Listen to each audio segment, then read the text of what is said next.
after Malachi was the Word. And God came up with the Word because he needed a new word.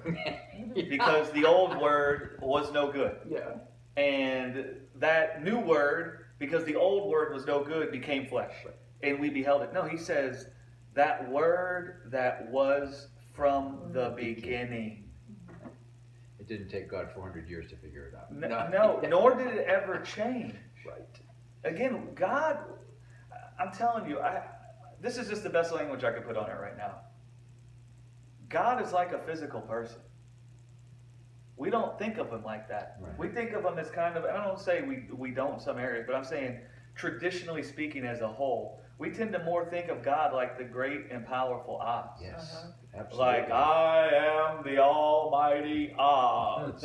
As like he's like some oracle or something, some orb that like speaks forth in like some strange way. We don't think of him relationally, but God lives out of the heart. Yes. He doesn't live by a legal agreement. Right.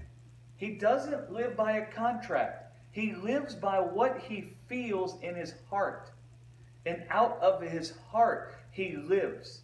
And so God can only ever be the same way with man because he lives from the heart, not by a legal contract. He doesn't live by the old covenant. He doesn't live by the new covenant. He lives by who he is. And because of who he is, he did something to do away with what Adam did.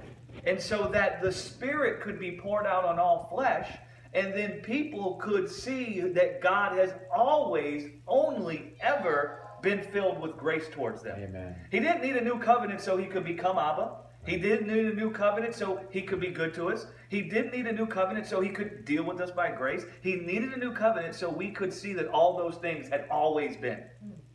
And we could go to rest. You can't go to rest in his grace if you don't think his eyes are filled with grace. Sure. So what was the problem for the Israelites? They couldn't see that he was full of grace. Right. And so they kept crying out for the flesh. Right. They didn't have eyes to see his grace. So what would the law covenant do? It would come to try to reveal that he's always only ever been filled with grace. Mm-hmm. In order to cause their hearts to trust in his grace. Right? Yeah. That's how the whole thing goes down.